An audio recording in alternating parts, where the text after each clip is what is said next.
नमस्कार, news point लेकर हाजिर हूं मैं राजीव। दोस्तों, आज स्वाधीनता दिवस है, आजादी का दिन, और आजादी के दिन बहुत सारी बातें सुबह से लेकर अब तक इतनी सारी चीजें हो गई हैं कि आप तक पहुंचाना जरूरी है। ऐसे भी न्यूज पॉइंट लेकर तो आना ही था, और न्यूज पॉइंट में आज हम चर्चा बहुत सारी बातों की करने जा रहे हैं। देश में जारी तमाम सियासी और राजनीतिक उथल पुथल के बीच एक और स्वाधीनता दिवस समारोह संपन्न हो गया है, समाप्त हो गया है। प्रधानमंत्री नरेंद्र मोदी के मन की मुराद आज पूरी हो गई कि सत्ता का तीसरा कार्यकाल उन्हें मिला और वो फिर से लाल किले पर पहुंचकर झंडा फहरा गए। लेकिन इसके बावजूद मोदी उन सवालों से खुद को नहीं बचा सकते जो उनके शासन में हुए अन्याय को चीख चीख कर बता रहे हैं।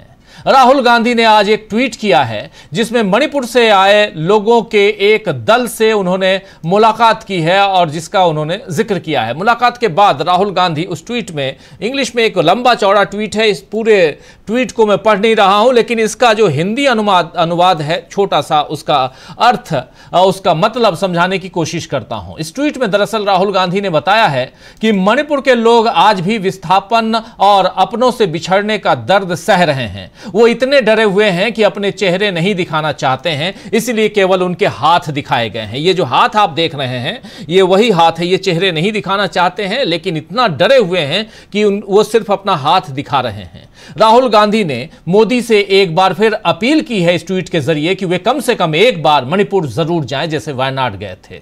राहुल के इस ट्वीट ने फिर से मोदी के लिए एक बड़ी मुश्किल खड़ी कर दी है, क्योंकि तीसरी बार प्रधानमंत्री बनने के बावजूद मोदी अपना कद उतना ऊंचा नहीं कर पाए जितना ऊंचा उनको करना चाहिए था। और आज तो उनकी कमजोरी उनके भाषण से ही साफ जाहिर हो गई, क्योंकि इस भाषण में विपक्ष के लिए उपेक्षा का भाव है और संविधान बदलने की जो मंशा है वो खुलकर प्रकट हो गई है। इसके साथ ही यह भी साफ हो गया कि मोदी सरकार राहुल गांधी से कितना डरती है।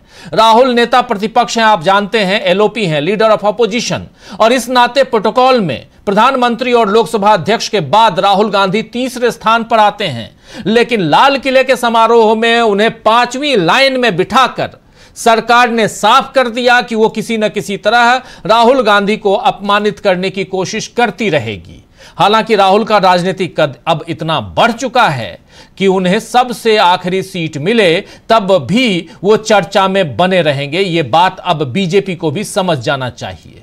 आज प्रधानमंत्री नरेंद्र मोदी के भाषण पर कांग्रेस नेता पवन खेड़ा ने जो कहा है उसे पहले सुन लेते हैं। पवन खेड़ा की बाइट सुन लेते हैं। प्रधानमंत्री, आप बार बार देख रहे हैं, बहुत कुछ उन्होंने कहा है और उनकी 2-3 बाइट आपके सामने जरूर रखना चाहता हूं, पहले से कह देना चाह रहा हूं, क्योंकि ये बाइट सुनकर आपको समझ में आएगा कि देश की दिशा जो है वो कितना बदल चुकी है और किस दिशा में ले जाने की कोशिश कर रहे हैं नरेंद्र मोदी। लेकिन पहले पवन खेड़ा को सुनिए।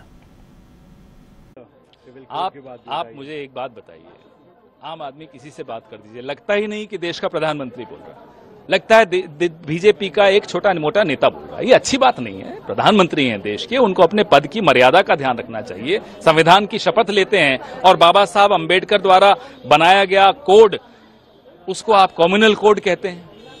अटल जी के खिलाफ एक तरह से बोलते हैं कि पहली सरकारों में आतंकवाद के हमले होते थे। अटल जी के वक्त मैं मानता हूं कि संसद पे हमला हुआ था, मैं मानता हूं कि कंधार का विमान अपहरण हुआ था, ये सब हुआ, हम जानते हैं। लेकिन आज के दिन अटल जी का अपमान करना, कम से कम अटल जी ने आईएसआई को पठानकोट का निरीक्षण करने तो नहीं बुलाया था। करप्शन पे भी उन्होंने बात करी है और तो जब करप्शन पे बात की तो किस किस का नाम लिया? पहले तो प्रफुल्ल पटेल का नाम लेते थे, अशोक चौहान जी का नाम लेते थे, अजीत पवार जी का नाम लेते थे, शुभेंदु अधिकारी जी का नाम लेते थे, हेमंता बिस्वा शर्मा जी का नाम लेते थे। आज क्या इनमें से किसी का नाम लिया? उन्होंने आज बांग्लादेश के ऊपर भी बात करी। बांग्लादेश के साथ खड़ा है इंडिया और चाहता है कि जो हिंदू, हम जानना चाहते हैं बांग्लादेश के हिंदुओं के रक्षा के लिए क्या कदम हमारे देश के प्रधानमंत्री ने उठाए। ये अपने आप को हिंदुओं का ठेकेदार कहते हैं, बड़ी बड़ी बातें करते हैं, मैं सीएए लाऊंगा, ये हो जाएगा, वो हो जाएगा। अब क्या हुआ, हम ये जानना चाहते हैं। बांग्लादेश के हिंदुओं की रक्षा के लिए कदम गिनाइए, क्या कदम आपने उठाए? तो 2-3 बहुत महत्वपूर्ण बातें यहां सवाल पूछे जा रहे थे, उसका जवाब दे रहे थे कांग्रेस नेता पवन खेड़ा। पवन खेड़ा ने एक कम्युनल कोड की बात की।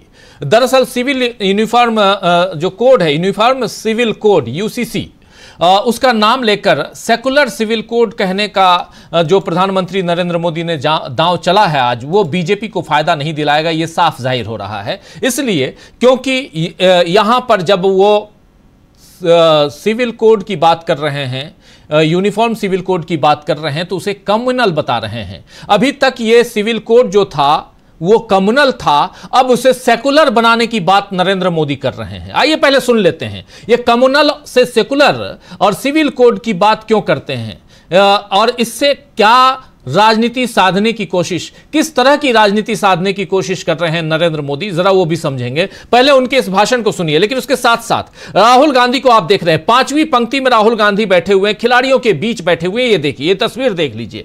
राहुल गांधी नेता प्रतिपक्ष, पहला नंबर प्रधानमंत्री, दूसरा नंबर वहां जो ओम बिरला है उनका, और तीसरा नंबर आता है राहुल गांधी का। और कैबिनेट में भी देखिए तो वहां भी कहीं ना कहीं नेता प्रतिपक्ष बहुत बड़ा पद होता है, और कहां बैठाया गया राहुल गांधी को। चलिए इस पे चर्चा तो हम करेंगे, लेकिन ये कम्युनल और सेकुलर की बात जरा समझ लेते हैं, सुनिए। मेरे प्यारे देशवासियों, हमारे देश में सुप्रीम कोर्ट ने बार बार यूनिफॉर्म सिविल कोड को लेकर जो चर्चा की है, अनेक बार आदेश दिए हैं, क्योंकि देश का एक बहुत बड़ा वर्ग मानता है, और उसमें सच्चाई भी है, कि जिस सिविल कोड को हम लेकर के जी रहे हैं, वो सिविल कोड सचमुच में तो एक प्रकार का कम्युनल सिविल कोड है, भेदभाव करने वाला सिविल कोड है। ऐसे सिविल कोड से जब संविधान के 75 वर्ष मना रहे हैं, और संविधान की भावना भी जो हमें कहती है करने के लिए, देश की सुप्रीम कोर्ट भी हमें कहती है करने के लिए, और तब जो संविधान निर्माताओं का सपना था, उस सपने को पूरा करना हम सबका दायित्व है। और मैं मानता हूं इस गंभीर विषय पर देश में चर्चा हो, व्यापक चर्चा हो, हर कोई अपने विचारों को लेकर के आए, और उन कानूनों को, जो कानून धर्म के आधार पर देश को बांटते हैं, जो उच्च नीच का कारण बन जाते हैं, ऐसे कानूनों को आधुनिक समाज में कोई स्थान नहीं हो सकता है। और इसलिए मैं तो कहूंगा, अब समय की मांग है कि देश में एक सेकुलर सिविल कोड हो। हमने कम्युनल सिविल कोड में 75 साल बिताए हैं, अब हमें सेक्युलर सिविल कोड की तरफ जाना होगा, और तब जाकर के देश में धर्म के आधार पर जो भेदभाव हो रहे हैं, सामान्य नागरिक को जो दूरी महसूस होती है, उससे हमें मुक्ति मिले। तो देश में पहले कम्युनल सिविल कोड था, अब उसे सेकुलर सिविल कोड बनाना होगा, और उसके साथ साथ यहां जिक्र सुप्रीम कोर्ट का भी कर रहे हैं। और धर्म के आधार पर देश को जैसे बांटा जाता रहा है, अब उसे हम नहीं बांटने देना चाहते हैं, इसीलिए सेकुलर सिविल कोड चाहिए। वाह नरेंद्र मोदी जी, वाह। लेकिन इसके साथ साथ बात यहां पे एक बहुत महत्वपूर्ण यह भी हो रही है, जो चेहरा दिखाई दे रहा है वो आप देख रहे होंगे। जब नरेंद्र मोदी ये बात कह रहे हैं तो सामने किसका चेहरा दिखाया जा रहा था? चेहरा था सुप्रीम कोर्ट के चीफ जस्टिस, ये देखिए CJI DY चंद्रचूड़ और उनकी पत्नी, उनका चेहरा दिखाया जा रहा है। चले खैर, ये चेहरा क्यों दिखाया जा रहा है इस पे भी हम बात करेंगे। लेकिन इसके अलावा दूसरी बात यह रही कि परिवारवाद और जातिवाद का जिक्र करके भी मोदी ने बीजेपी को फंसा दिया है, क्योंकि जातिगत जनगणना पर बीजेपी पीछे हटते हुए कदम जो है, बीजेपी के जो पीछे हटते हुए कदम हैं वो साफ साफ नजर आ रहे हैं। और इसके साथ जब जातिवाद और परिवारवाद का जिक्र हो रहा था तो कैमरा सीधे राहुल गांधी के ऊपर था। एक और दूसरी चीज, और ये सब कैमरे का डायरेक्टर कौन है, ये हमारे साथी प्रशांत टंडन जी बहुत अच्छी तरह से कई बार बताते रहे हैं, और आज भी चर्चा में वो शामिल रहेंगे और वो और बताएंगे आगे। लेकिन दूसरी महत्वपूर्ण बात कि यहां जब आप परिवारवाद के साथ साथ जब भ्रष्टाचार का नाम लेते हैं, तब भी राहुल गांधी के ऊपर आप कैमरा दिखाते हैं। ये कैमरे का डायरेक्टर कौन है? आइए जरा भ्रष्टाचार वाली जो बाइट है वो सुन लेते हैं, सुनिए जरा। मेरे प्यारे देशवासियों, समाज की मनोरचना में भी बदलाव कभी कभी बहुत बड़ी चुनौती का कारण बन जाता है। हमारा हर देशवासी भ्रष्टाचार की दिमक से परेशान रहा है। हर स्तर के भ्रष्टाचार ने सामान्य मानवीय का व्यवस्थाओं के प्रति विश्वास तोड़ दिया है।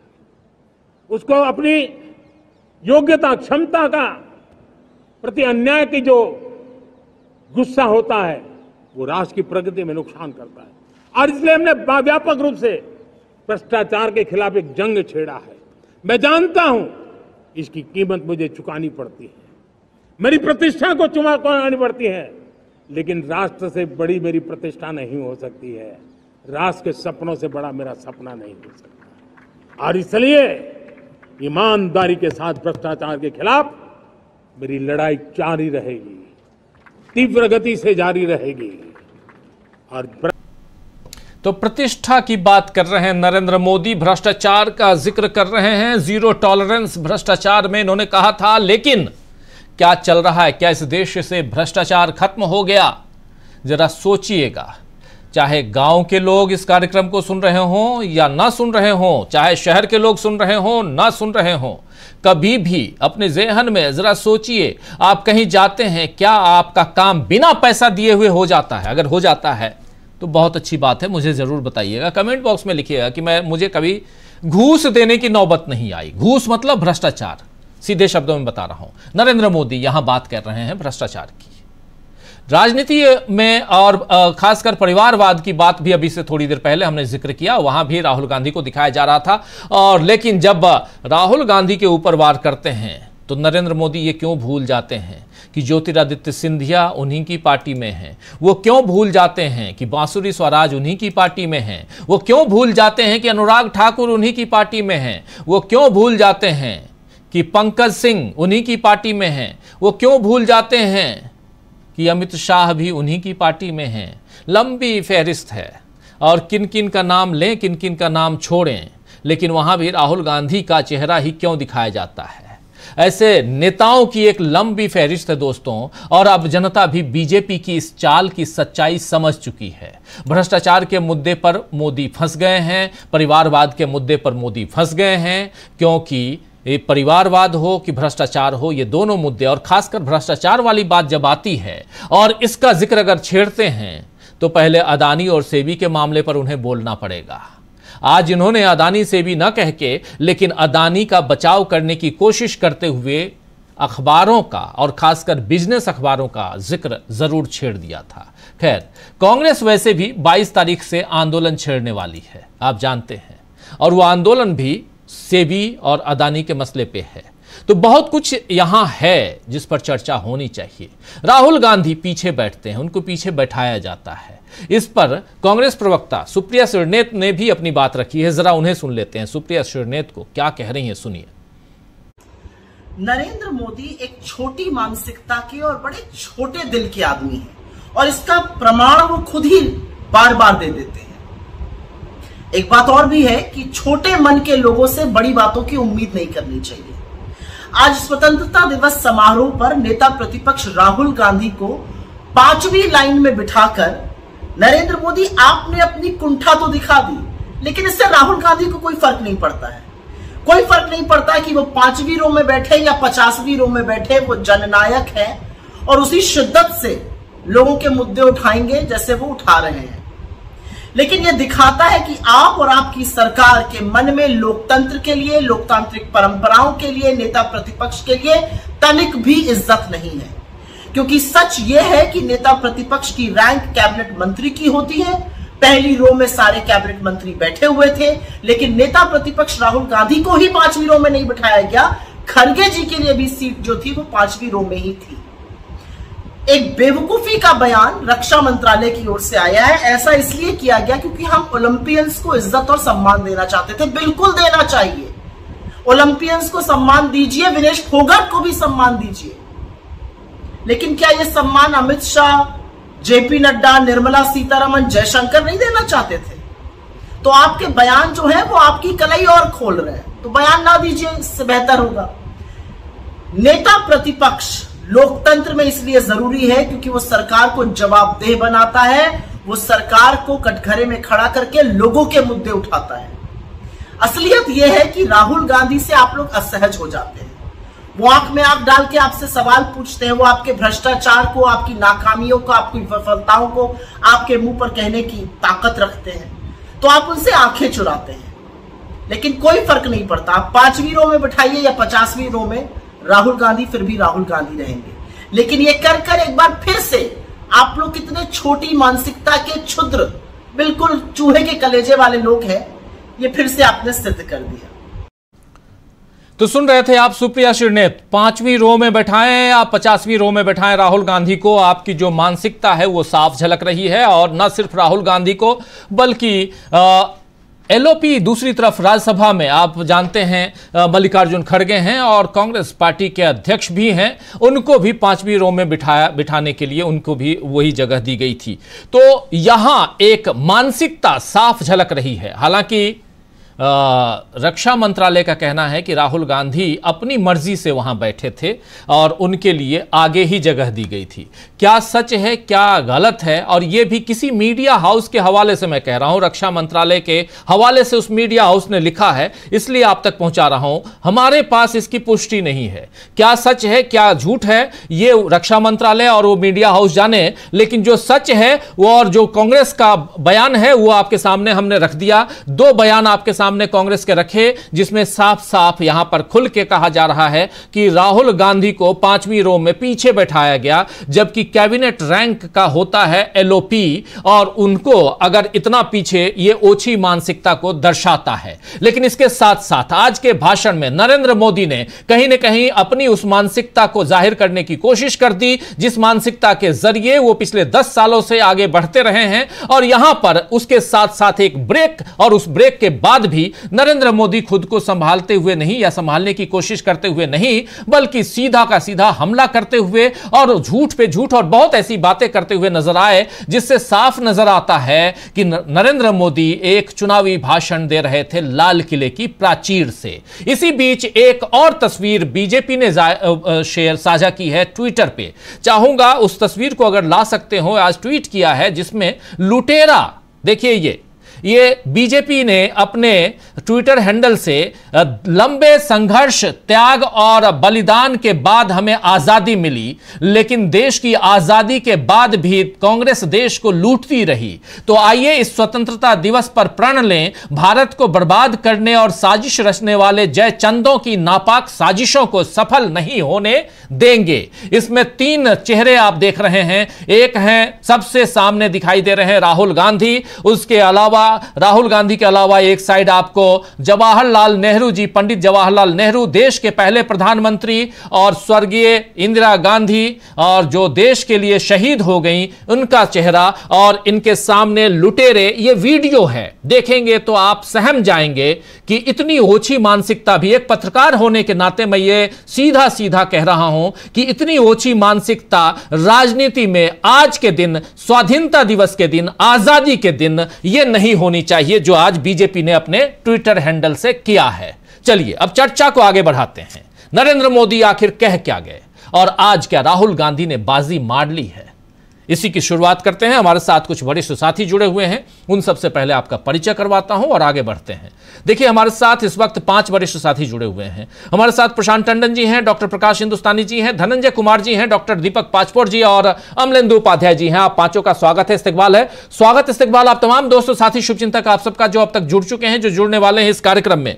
सीधे आना चाहता हूं प्रशांत टंडन जी आपके पास। सबसे आखिर में आपने देख लिया लुटेरा नेहरू जी और इंदिरा जी। राहुल गांधी नहीं है, प्रधानमंत्री नहीं बने। राहुल गांधी आज के राजनेता हैं और उनके ऊपर आप किसी भी ढंग का आरोप प्रत्यारोप कुछ भी कर लीजिए, वो चलेगा। क्या आज की तारीख में कांग्रेस पार्टी बीजेपी के पहले जो प्रधानमंत्री थे अटल बिहारी वाजपेयी के लिए ऐसे शब्दों के इस्तेमाल के साथ वीडियो बना सकती है? और ये कितना जायज है? और क्या आज की तारीख में ऐसे वीडियो, वो वीडियो मैं नहीं दिखा रहा हूं, सिर्फ फोटो दिखा रहा हूं, वीडियो यहां दिखाना मेरे लिए उचित नहीं है, इसलिए नहीं दिखा रहा हूं। क्या ये जायज है? राहुल गांधी किस पंक्ति में बैठते हैं उसकी चर्चा हम करेंगे। जब परिवारवाद की बात होती है तो कैमरे का फोकस राहुल गांधी के ऊपर होता है, जब भ्रष्टाचार की बात होती है तो कैमरे का फोकस राहुल गांधी के ऊपर होता है, लेकिन ये लुटेरा भी बनाया जाता है आज ही के दिन, और उसमें नेहरू जी और इंदिरा जी को भी जोड़ा जाता है उसमें। प्रशांत जी सोचिए राजीव जी कि बीजेपी और नरेंद्र मोदी के दिल में आजादी दिलाने वालों के प्रति कितनी गहरी नफरत है। और आज नरेंद्र मोदी का भाषण जब हुआ, तीसरी बार शपथ लेने के बाद पहला भाषण, और एकदम फीका भाषण था वो। हम लोग उम्मीद कर रहे थे कि कुछ ऐसी बात आएगी कि शायद नरेंद्र मोदी अपने पिछले 10 भाषणों से कुछ अलग भाषण देंगे, कोई भविष्य का रोड मैप होगा। ऐसा कुछ भी नहीं था, वही पुरानी घिसी पिटी बातें और उसी घिसी पिटे अंदाज में।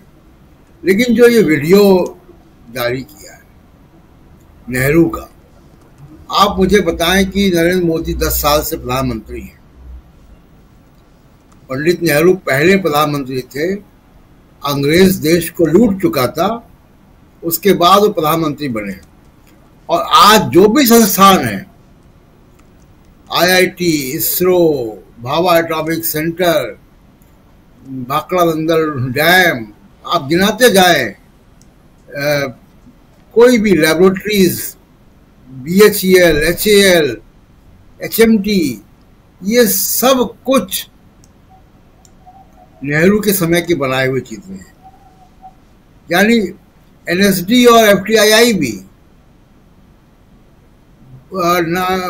जो साहित्य कला केंद्र भी, साहित्य अकादमी भी, ये सब कुछ नेहरू के बनाए हुए। आप देखिए कि नरेंद्र मोदी ने पिछले 11 साल में, पिछले 11वां साल उनका चल रहा है, एक यूनिवर्सिटी, एक लेबोरेटरी, एक इंस्टीट्यूशन अगर बनाया हो तो एक भी नहीं बना, 0।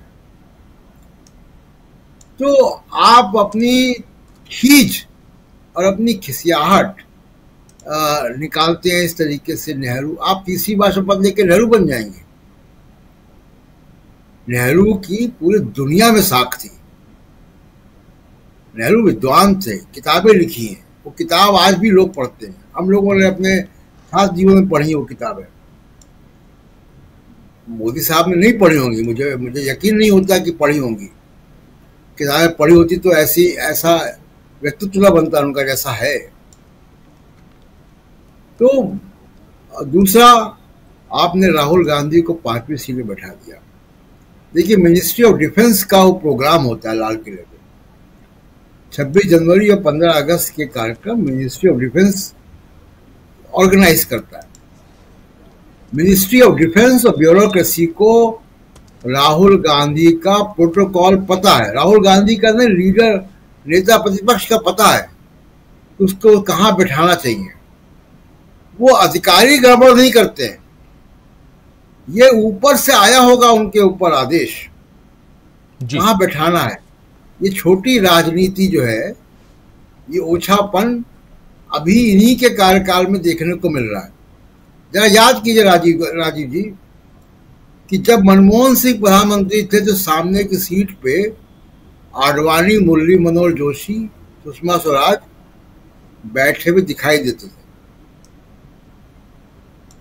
जब वाजपेयी जी प्रधानमंत्री थे तो आगे की सीट पर सोनिया गांधी बैठी हुई दिखाई देती थी, सबसे आगे की सीट पर। तो ये तो हम देख चुके हैं ना लाल किले पे।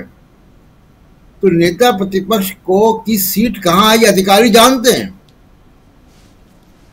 ये तो मामला अभी आगे खुलेगा कि कहां से आदेश आया, किसने किया, लेकिन उसका असर क्या हो रहा है। पूरे दुनिया में खराब मैसेज गया। वहां पे तमाम विदेशी राजनयिक होते हैं, डिप्लोमेट्स होते हैं।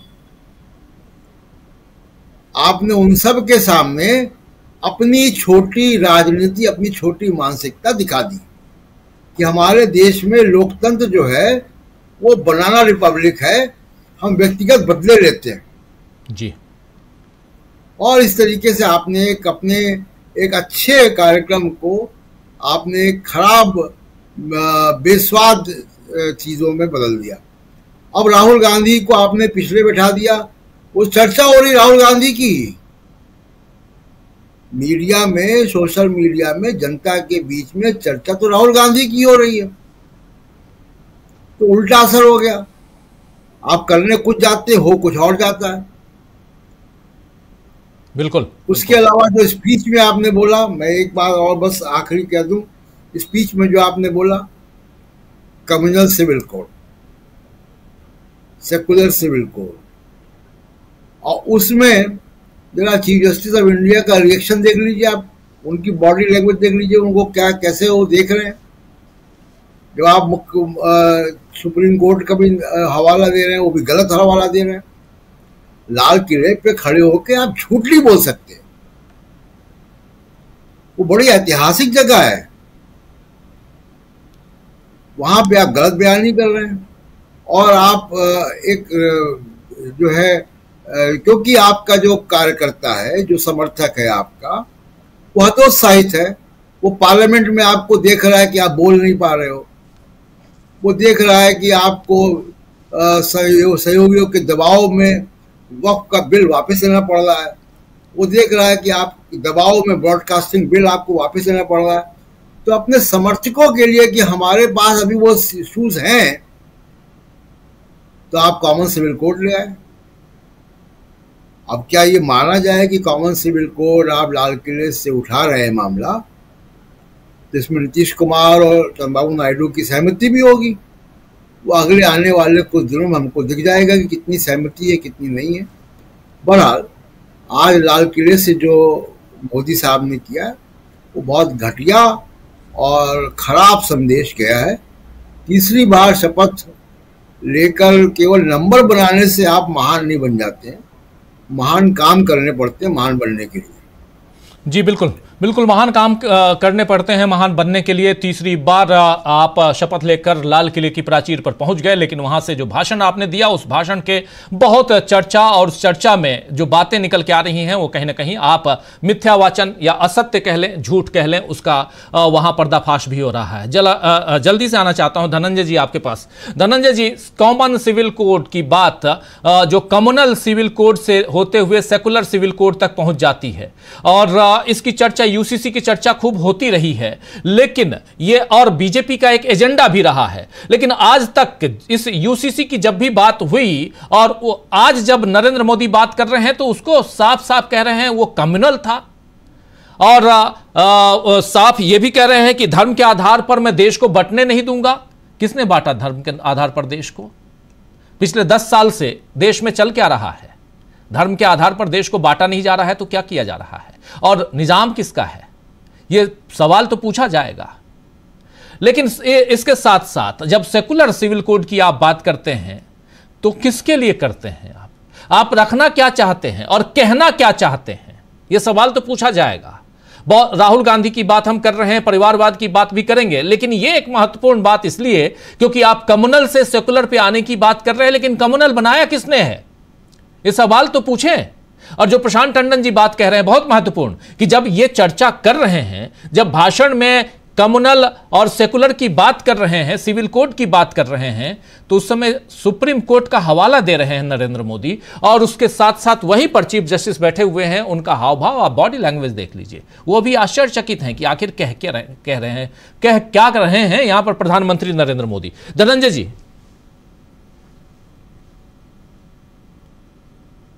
एक विद्यार्थी होता है जो, मेरी आवाज आ रही है? जी जी बिल्कुल। एक विद्यार्थी होता है जो दिन रात पढ़ता है और उसके पास टारगेट होते हैं। एक विद्यार्थी होता है जो नाम के लिए जाता है स्कूल कि हम भी पढ़ रहे हैं। तो जो विद्यार्थी पढ़ता है, मेहनत करता है, वो तमाम जो आने वाले हैं, जो आ सकते हैं, जिस विषय पे नहीं भी आ सकता, उसको लगता है कि जानकारी होनी चाहिए, वो पढ़ता है। लेकिन एक जो है घुसखोर विद्यार्थी, हमारे यहाँ उसको कहते हैं, घुसखोर विद्यार्थी करता है, बड़ी मुश्किल से 1-2 लेख याद कर लेता है, गाय पर, भारत माता पर लेख याद कर लेता है कि बस 2 लेख याद कर लेंगे, कुछ कर लेंगे।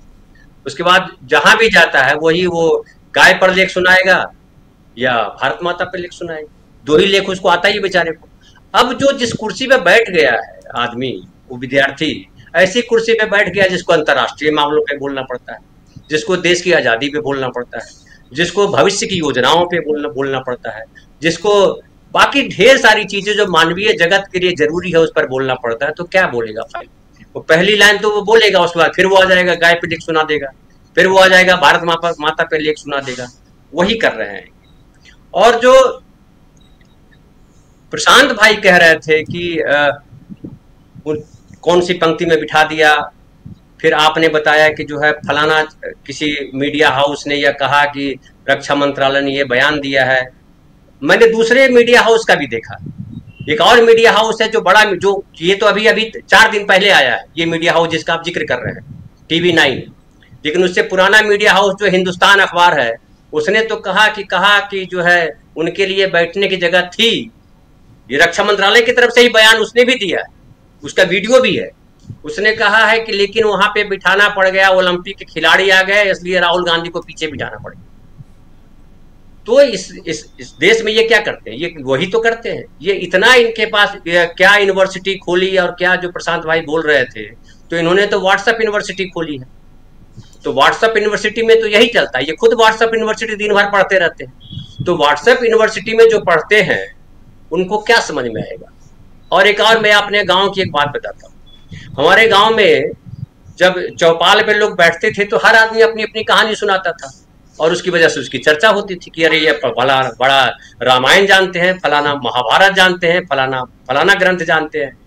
एक आदमी था जो कुछ पढ़ता नहीं था, लंपटा ही था, तो क्या करता था, रात में हर किसी के घर में जाकर के ईंटा फेंकाया करता था। तो फिर चर्चा होती थी कौन ईंटा फेंकता है, तो पता चला वही ईंटा फेंकता है। तो जिसको जो आएगा वही फेंक के जाएगा। उसको ईंटा फेंकना आता था तो ईंटा फेंक देता था, उसको महाभारत आते थे तो महाभारत सुनाता था। तो ये जो कर रहे हैं, मुझे लगता है कि हम लोग बहुत सीरियस चर्चा करते हैं, और इनकी विरासत और इनका जो संस्कार है वो यही है। जो महात्मा गांधी का अपमान कर सकते हैं, महात्मा गांधी को गाली दे सकते हैं, जो पढ़े लिखे व्यक्ति को हार्वर्ड यूनिवर्सिटी को बोल सकते हैं कि हार्वर्ड यूनिवर्सिटी से हम पढ़ के आए हैं, तो जो हर जगह जो है तुकबंदी करना जानता हो व्यक्ति, हर शब्द का एक अलग अर्थ निकालना जानता हो, और उसके पीछे पूरी भक्त मंडली है, मतलब पूरा खानदान लगा हुआ कि अरे बड़े क्या महान काम कर दिया। अब बतलाइए कि जिस आदमी ने तिरंगा, जिसके पूर्वजों ने तिरंगे को फहराया नहीं, तिरंगे के बारे में कहा था कि 3 रंग जो है बड़ा अशुभ होता है, गोलवलकर ने क्या कहा था, 3 रंग बड़ा अशुभ होता है, ये बड़ा बुरा कर दिया। तो बड़ा अच्छा जवाब दिया था सरदार पटेल ने कि इनको पता, ये धर्म भी नहीं पढ़ा, त्रिदेव का मतलब नहीं जानते, 3 ही देव है, त्रिदेव कहा गया उनको। तो ये तिरंगा हो या अब बताइए जो स्वतंत्रता संग्राम में कहीं लड़ा नहीं, वो सबसे बड़ा देशभक्त बना हुआ है। जो तिरंगा कभी फहराया नहीं, वो कह रहा घर घर तिरंगा फहरा दो। ये सब क्या है? ये सब इसलिए है कि थोथा चना बाजे घना, ये सब कहावतें बनी क्यों है? मुंह में राम बगल में छुरी, ये सब कहावतें क्यों बनी है? कहीं चरितार्थ तो होना चाहिए था। तो मोदी जी को धन्यवाद दीजिए कि उन कहावतों को चरितार्थ कर रहे हैं, और जो कहावतें गुम हो गई थी उसको वापस वो ला रहे हैं समाज के सामने कि भैया ये भी कहावत है। और एक और बताऊं कि जो पॉकेट मार के फिर जिक्र मैं कर रहा हूं, राहुल गांधी ने किया था, उस पर कुछ लोगों ने कहा था कि अरे ये आप कैसे जिक्र कर देते हैं। पॉकेट मार हो या हमारे गांव में चोर भी आता है तो वो हल्ला करता है, पॉकेट मार से सावधान, चोर से सावधान, ये सब करता है, फिर वही काम करता है। तो ये किसी को सम्मान नहीं दे सकते, क्योंकि इनके पास सम्मान देने के लिए है नहीं, क्योंकि खुद सम्मानित नहीं है। तो ये तो अब जिसके पास जो है वही बांटेगा। उनके पास अपमान है तो अपमान बांटते हैं, क्योंकि इनके पूर्वजों को भी अपमानित किया गया, समाज ने अपमानित किया कि अरे यार तुम हिंदू मुसलमान करते हो, अरे यार तुम फलाना करते हो। अब 11वीं बार वो शपथ कर, ये क्या कहते हैं, लाल किला से भाषण दे या 151वीं बार दे, क्या इनको इनके बारे में पढ़ाया जाएगा कि देश को एक रखने में या समाज को एक रखने में, दुनिया को एक रखने में उनकी महती भूमिका है? अभी एक और बात कहूं, ये स्त्रियों के अत्याचार पे बोल करके आए कि स्त्रियों का अत्याचार होता है, और खबरें जो है मुख्य पेज पर छपती है अत्याचार की, लेकिन जो सजा मिलती है वो कोने में कहीं छाप दी जाती है। अब बताइए, इससे आप मानसिकता पढ़ लीजिए, क्या मानसिकता है? ये चाहते हैं जो अपराधी को सजा दी गई वो खबरें मुख्य छपे, और जो अत्याचार हुआ, अपराधी ने जो कुकर्म किया, वो एकदम कहीं कोने में छाप दो, नहीं छापेगा तो भी चलेगा। इससे आप इनकी मानसिकता का अंदाजा लगा लीजिए। स्त्रियों के बारे में क्या बोलते हैं कि स्त्रियां जो है घर में रहें, स्त्रियां बच्चा पैदा करें, आप बच्चा पैदा करके हमको दे दो आप। ये सब क्या भाषण? और जो ये यूनिफॉर्म सिविल कोड की बात करते हैं, इन्होंने उत्तराखंड में लागू किया। उत्तराखंड में लागू किया, क्या किया? आदिवासियों को साथ रखा, उसमें आदिवासी को बाहर कर दिया। तो ये कैसा यूनिफॉर्म सिविल कोड है? यूनिफॉर्म सिविल कोड मतलब सबके लिए बराबर ना, तो आदिवासी को बाहर कैसे कर दिया? फिर आप कम्युनल और सेक्युलरिज्म की बात कर रहे हो। तो ये कांग्रेस को नहीं दोष, ये कह रहे हैं कि जिसने संविधान बनाया बार बार वही ले जाते हैं। जिसने संविधान बनाया उसने कम्युनल यूसीसी बनाया, मतलब ये संविधान किसने बनाया? संविधान एक आदमी ने, नेहरू जी ने तो बनाया नहीं। संविधान बनाने में बाबा साहब थे। बिल्कुल, बाबा साहब संविधान सभा की अध्यक्षता कर रहे थे। बिल्कुल, ड्राफ्टिंग कमेटी के चेयरमैन थे और उसके अलावा 300 से ज्यादा लोग, देश भर के लोग थे।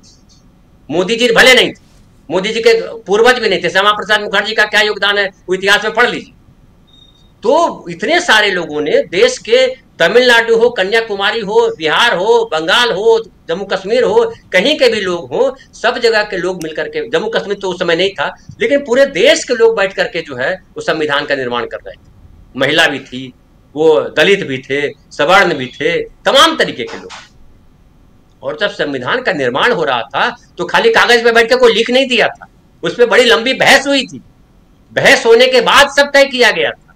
और तय होने के बाद क्या तय हुआ था कि भाई अभी जो है, जो मुस्लिम समाज है, चूंकि एक बड़ा हिस्सा चला गया पाकिस्तान, यहाँ रह रहे तो सबको अपने पर्सनल लॉ के हिसाब से शादी विवाह हो, विरासत हो, तलाक हो, ये सब अपने तरीके से करने दीजिए। बाद में अगर कहीं मौका मिलेगा करेंगे। हम करिए ही।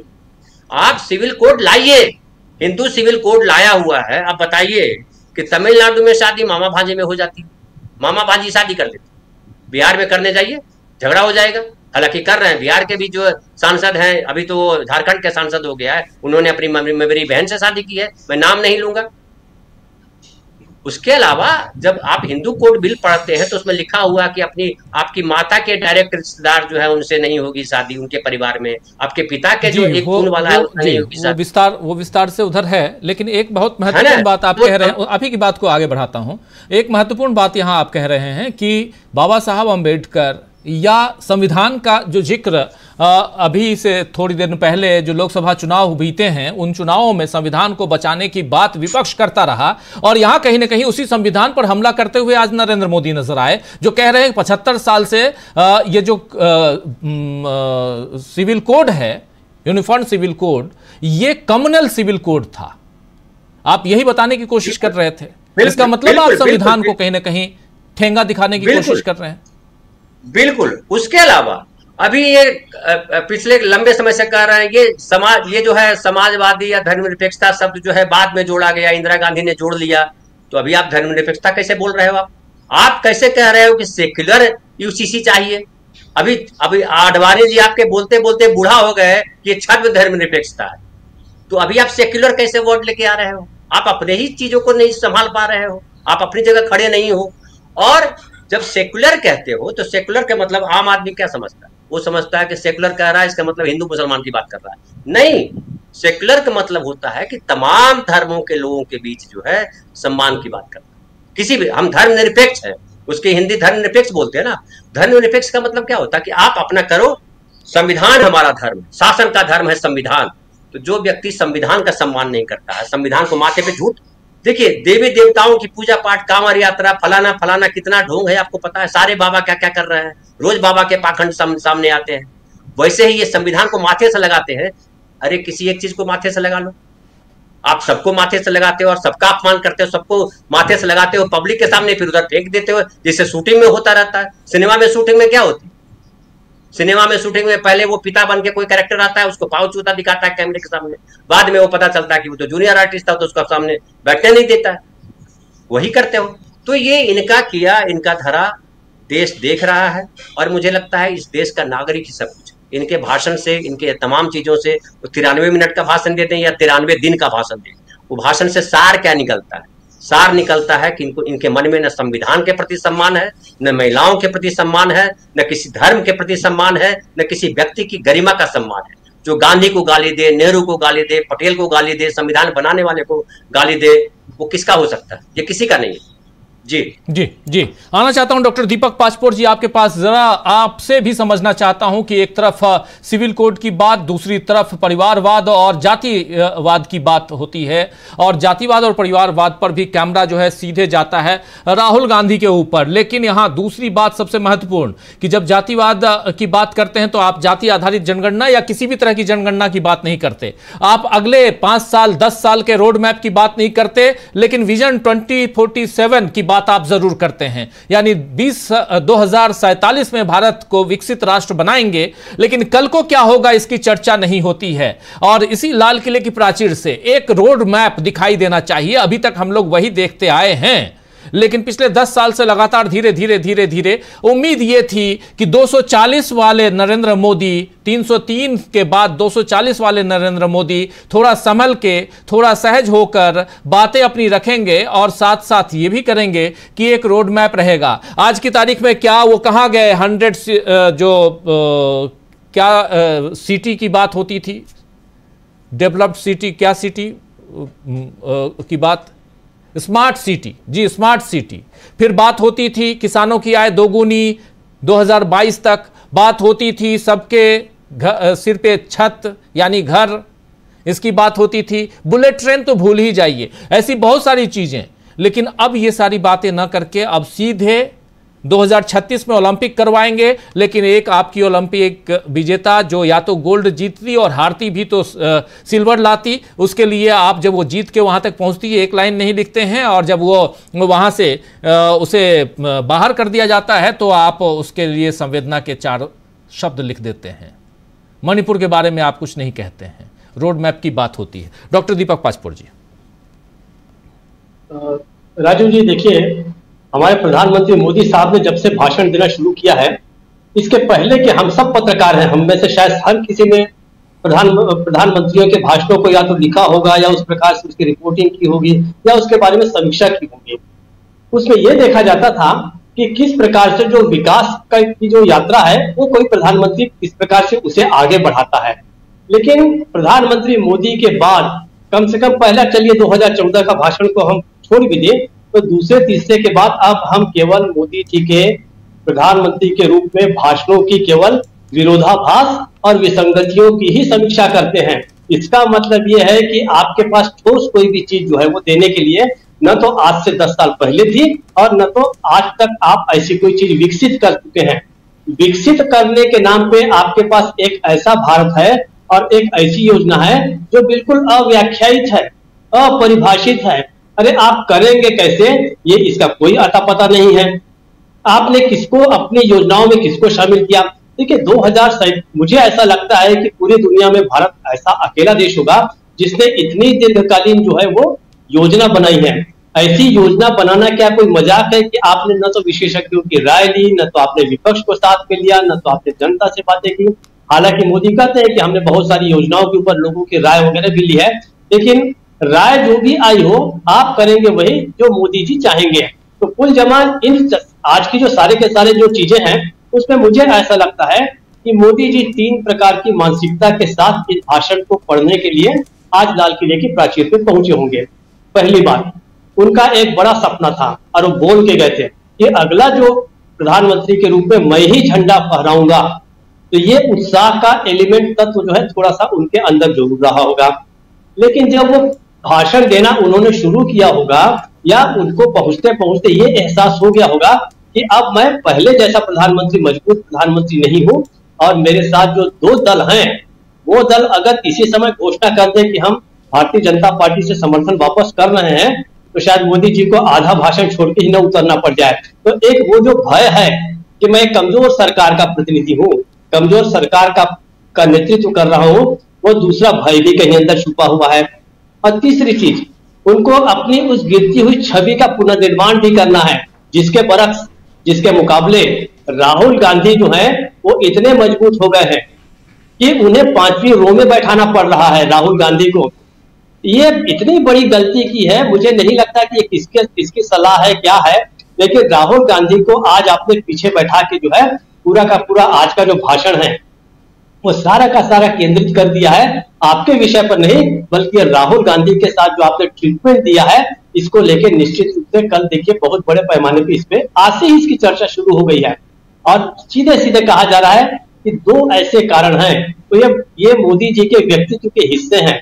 पहला है इंफीरियरिटी कॉम्प्लेक्स, एक तरह से अपनी हीन भावना जो है तो बड़े पैमाने पे हमको दिखी है, जब से ये आए हैं तब से दिख रही कि उनके अंदर जो हीन भावना है, हीन भावना, और दूसरा जिसको पर पीड़क, जिसे अंग्रेजी में सैडिज्म कहा जाता है, कि दूसरों को पीड़ा पहुंचाकर जो खुश होने का जो एक भाव होता है, ये दोनों अब आप ये सोचिए कि जिस देश का प्रधानमंत्री इन दो तत्वों से बना हो, हीन भावना से और दूसरा इस प्रकार की किसी को पीड़ा पहुंचाकर खुश होने में, उस देश का भाग्य का निर्धारण कैसे होगा ये हम समझ सकते हैं। तीसरी चीज, हालांकि इसे बहुत सारी ऐसी चीजें जिसके ऊपर हम डिस्कस कर चुके हैं। आप देखिए कि जब उन्होंने यूसीसी की जो व्याख्या की और उसे जब बताया कि कम्युनल एक तरह से सिविल कोड था, तो प्रोटोकॉल के कारण चंद्रचूड़ साहब तो नहीं मुस्कुराए, लेकिन मुझे ऐसा लगता है कि उन्होंने ये जिम्मा जो है, शायद अगर उनके बाजू में बैठी जो महिला है उनके अगर आप हल्की सी मुस्कान देखिए तो वो भी समझ रही हैं कि मोदी जी हमारे जो हैं वो क्या कह रहे हैं। शायद अगर मैं नहीं जानता कि उनका वो बाजू में बैठी हुई महिला कौन है, तो लोग जो है इस बात से निश्चित रूप से मुस्कुराए होंगे। मुझे ऐसा लगता है कि कुछ समय के बाद शायद सुप्रीम कोर्ट की ओर से या न्यायविदों की ओर से इसके ऊपर क्लेरिफिकेशन आएगा कि जो कॉमन सिविल कोड है वो कतई किसी भी प्रकार से जो है वो ऐसा कोई कम्युनल नहीं है। वो सेकुलरिज्म हमारे पूरे के पूरे संविधान को एक सूत्र में पिरोने वाला तत्व है। आप संविधान के किसी भी हिस्से में चले जाइए, स्वतंत्रता, समानता, बंधुत्व और धर्मनिरपेक्षता, इसका असर उसके हर अनुच्छेद पर है, हर कानून पर है, हर धाराओं में है। तो अचानक मोदी जी का ये कहना कि अभी तक ये बहुत बड़ी खोज की है उन्होंने कि हम पिछले 70 सालों से 65 सालों से जिस सिविल कोड के साथ जी रहे हैं वो कम्युनल है, ये बात सुन के मैं भी बहुत ही स्तब्ध हूँ, घबराया हुआ हूं मैं इसके बाद से। लेकिन इस पूरे के पूरे भाषण में सारी की सारी चीजें खराब नहीं है। मैं अंतिम बात कर रहा हूं राजीव जी कि मुझे एक ही अच्छी चीज लगी, उन्होंने ये कहा कि बांग्लादेश में जो कुछ हो रहा है उसके कारण भारत के 140 करोड़ लोग जो हैं वो व्यथित हैं, दुखी हैं। तो भाई उस 140 करोड़ में मुस्लिम भी हैं। देखिए कितनी अच्छी बात है कि खुद मुस्लिम भारत में प्रताड़ित हो रहे हैं, लेकिन बांग्लादेश के हिंदुओं के साथ जो हो रहा है उसमें यहाँ के मुस्लिम अगर चिंता व्यक्त कर रहे हैं तो ये हमारे पास एक बहुत ही शानदार अल्पसंख्यक जो है उसका वर्ग हमारे पास मौजूद है, वो हमारा एसेट है। और इसी तरीके से जिस प्रकार से आप बांग्लादेश के अल्पसंख्यकों की चिंता कर रहे हैं, आप कृपया भारत के भी अल्पसंख्यक हैं, हमारे मुस्लिम जो भाई हैं, अन्य लोग हैं, ईसाई हैं, बहुत सारे लोग हैं जो प्रताड़ित हो रहे हैं, चर्चों पे हमले होते हैं, मस्जिदों के ऊपर के सामने जो जुलूस निकाले जाते हैं, उन सबको भी खत्म कीजिए, तब आपका बोलने का हक जो है वो कई गुने बढ़ जाएगा। बिल्कुल आप सही कह रहे हैं। दो तस्वीरें आपके सामने रखना चाहता हूं, एक तस्वीर और आना चाहता हूं फिर डॉक्टर प्रकाश हिंदुस्तानी जी के पास में। एक तस्वीर अभी से थोड़ी देर पहले आप देख रहे थे जिसमें लुटेरा बताया गया है 3 लोगों को, जिसमें पहला चेहरा पहले प्रधानमंत्री जवाहरलाल नेहरू, पंडित जवाहरलाल नेहरू का, दूसरा चेहरा जो है वो स्वर्गीय इंदिरा गांधी का, और तीसरा जो है चेहरा ये राहुल गांधी का है। और लिखा गया है कि लंबे संघर्ष, त्याग और बलिदान के बाद हमें आजादी मिली, लेकिन देश की आजादी के बाद भी कांग्रेस देश को लूटती रही। तो आइए इस स्वतंत्रता दिवस पर प्रण लें, भारत को बर्बाद करने और साजिश रचने वाले जयचंदों की नापाक साजिशों को सफल नहीं होने देंगे। ये वीडियो बनाया गया है और इसमें इन तीनों के चेहरे को दिखाया गया। एक तस्वीर ये है। दूसरी तस्वीर आपके सामने रखना चाहता हूं, राहुल गांधी पिछले 50 दिनों में एलओपी बनने के बाद, और ये बहुत इंपॉर्टेंट है, जरा ये पूरा फुल दिखाइए। हाँ, और इसमें देखिए 50 days as leader of opposition, 9 states visit जो है, 9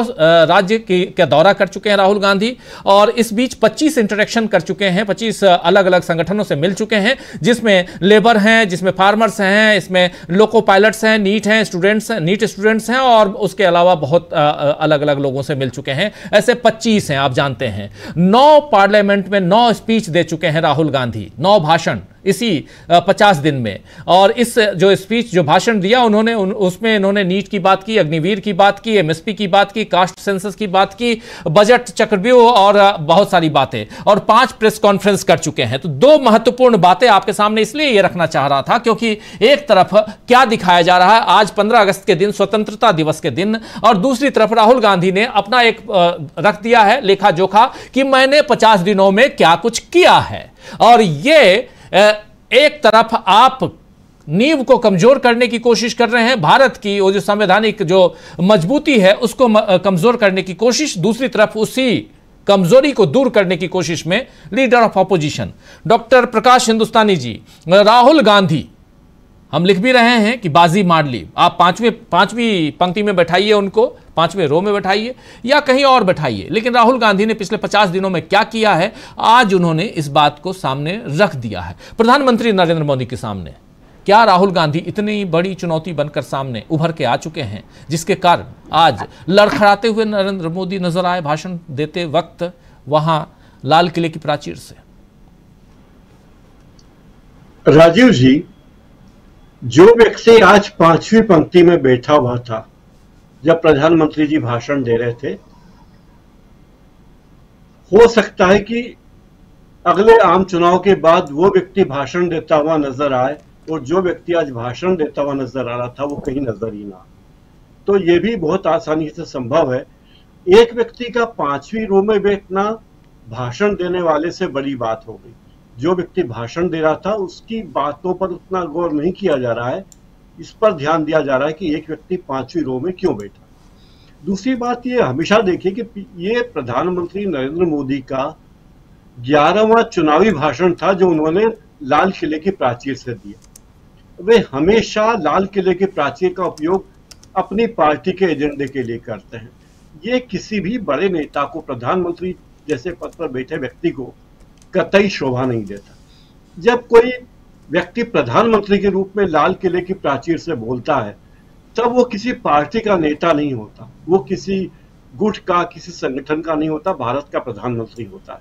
तो अपेक्षा ये होती है कि वो जो बात कहेगा वो देश की बात कहेगा, वो देश के लोगों का आह्वान करेगा कि आओ हम एक अच्छा भारत बनाएं, आओ हम सब मिलकर जो मतभेद हैं उसे मिटाएं, हमारे बीच जो ऊंची नीची बातें उसे मिटाएं, गरीबी को मिटाएं, आइए सब लोग इसमें भागीदार बने।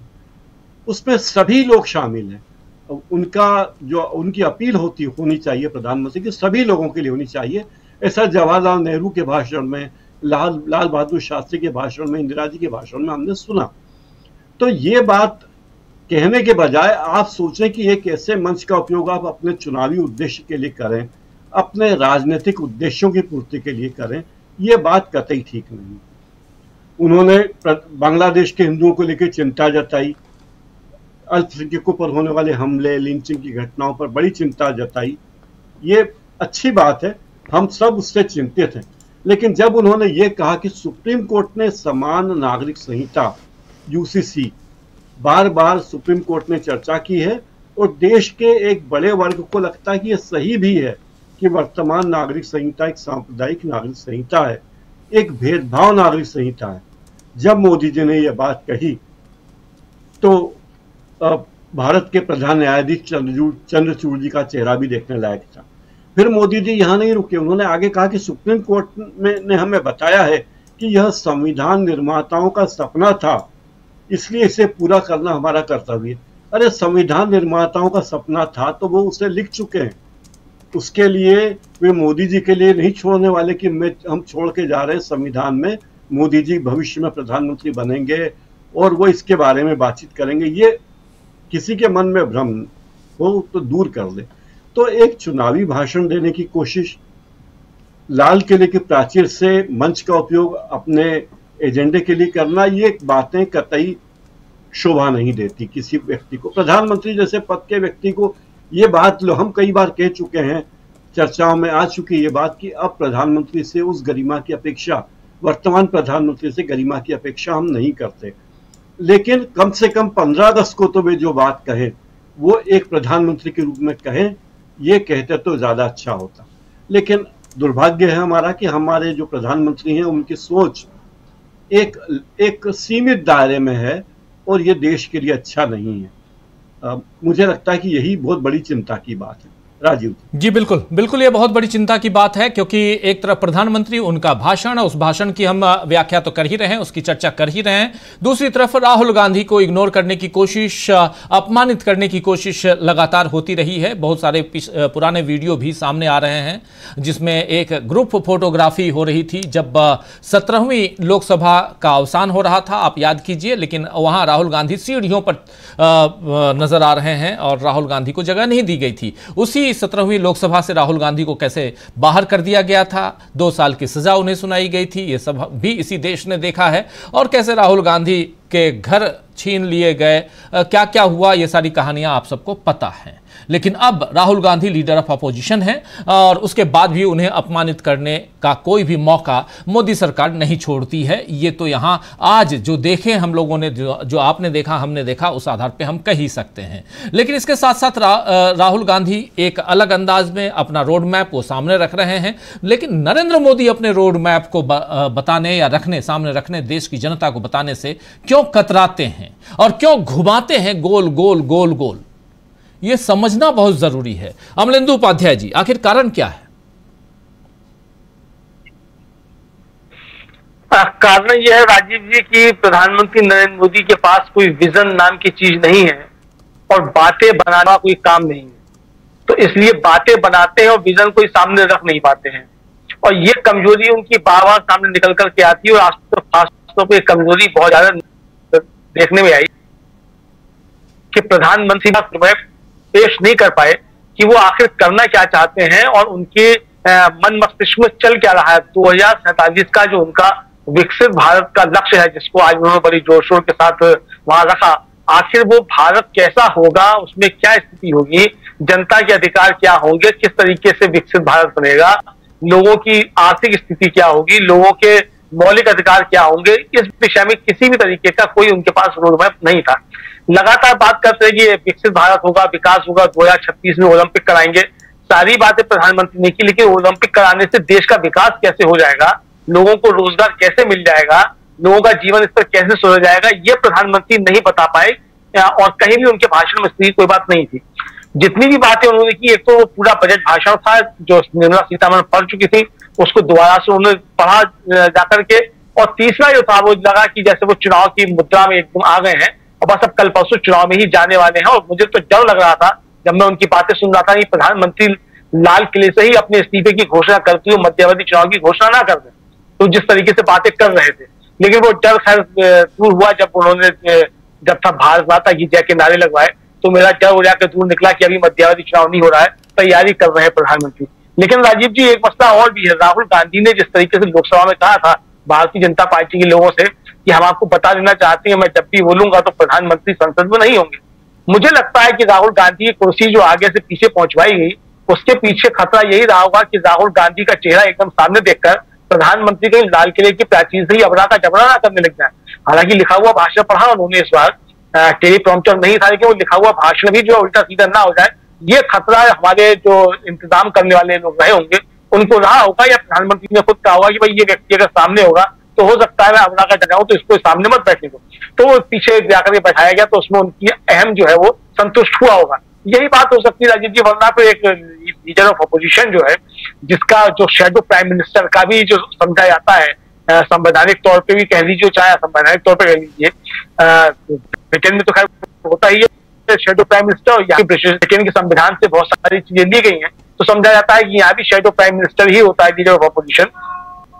लेकिन अगर प्रधानमंत्री एक अपना रिकॉर्ड बता रहे थे राजीव जी कि वो तीसरी बार जो है वो प्रधानमंत्री की शपथ लेकर के लाल किले पर आए हैं, तो एक रिकॉर्ड ये भी बन रहा था कि 10 सालों के बाद पहली बार कोई लीडर ऑफ अपोजिशन जो था वो लाल किले पर मौजूद था। तो प्रधानमंत्री कोई अगर नया रिकॉर्ड बनाना चाहते हैं तो वो नया रिकॉर्ड ठीक है बन गया, लेकिन दूसरे रिकॉर्ड भी बन रहे हैं। तो प्रधानमंत्री की चिंता जो रिकॉर्ड पर ज्यादा रहती है। हालांकि ओलंपिक का रिकॉर्ड जो है, जिसमें हमारे खिलाड़ी जो है वो बड़ी मुश्किल से कुछ रिकॉर्ड लेकर के आ पाते हैं, तो उनके लिए प्रधानमंत्री क्या कर रहे हैं इसमें ये उनकी चिंता में नहीं रहता है। बताया जाता है कि अकेले गुजरात को कई सौ करोड़ रुपया दे दिया गया और बाकी देश को थोड़ा थोड़ा बांटा गया कि तुम भी भाई ओलंपिक की तैयारी कर लो। तो प्रधानमंत्री का जो अपना काम करने का तरीका है वो आज साफ तौर पर दिखाई दिया लाल किले की प्राचीर से, कि प्रधानमंत्री अभी भी स्वयं को प्रधानमंत्री नहीं समझ पाए हैं। वो अभी भी भारतीय जनता पार्टी के प्रचार मंत्री के तौर पे ही अपने को देखते हैं। अगर वो स्वयं को भारत के प्रधानमंत्री के तौर पे देखते और उनको समझ में आया होता कि वो 140 करोड़ लोगों के प्रधानमंत्री हैं, दुनिया के सबसे बड़े लोकतंत्र के प्रधानमंत्री हैं, तो कम से कम जैसा आज उन्होंने निराशाजनक भाषण दिया, ये कम से कम ना देते। बिल्कुल आप सही कह रहे हैं, एक निराशाजनक भाषण। लेकिन जब आप चुनाव की बात कर रहे हैं तो एक बात चुनाव की उन्होंने भी कही है, एक राष्ट्र एक चुनाव का जिक्र उन्होंने किया है प्रधानमंत्री नरेंद्र मोदी ने, कि एक राष्ट्र एक चुनाव यानी one nation one election. One nation one election अचानक कैसे आ गया था आप सबको याद है ना। मुंबई में उस समय, उस वक्त हम लोग भी मौजूद थे, प्रशांत टंडन जी साथी वहाँ थे, आपको याद होगा प्रशांत जी।